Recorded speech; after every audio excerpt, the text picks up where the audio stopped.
So we're celebrating two 10Ks here.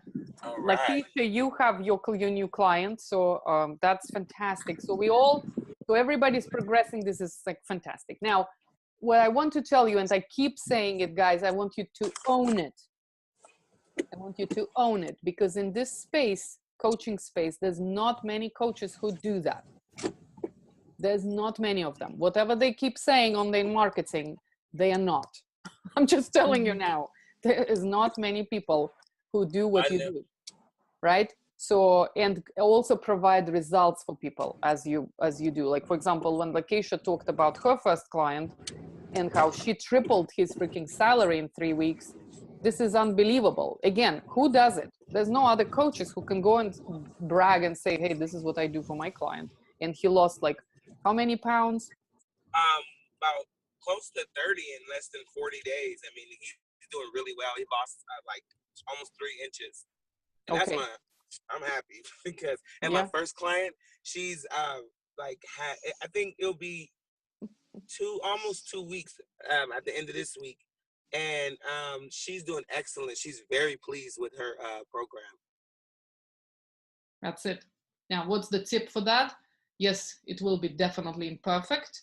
And yes, you might totally fail. But if you don't do it, you will literally never know. You will be just sitting there, paralysis. What is it? Analysis paralysis. It's just never going to happen. So you need to start doing it. And one of the things you want to think about when you are offering that kind of imperfect offer is, how do you soothe your inner child within that process of offering? And one of the things, like I say, give yourself treats, celebrate yourself, not for the results, but for the implementation, for the actual reach out, for the attempt.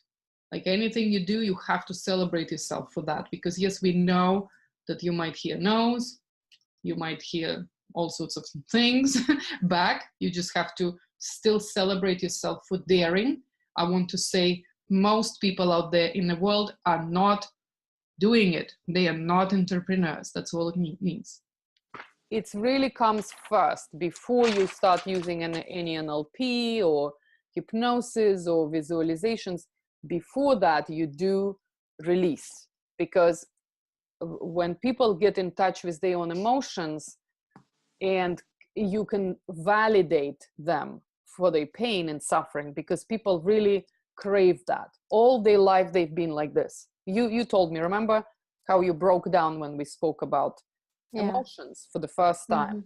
Because we all go like this all our life. Yeah. It's holding.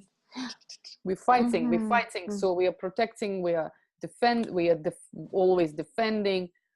So when you get some place and a coach or healer who can hold you in your pain, and you, for the first time, you can be seen as you are, it's a huge, this is the healing that happens just in itself. This is powerful.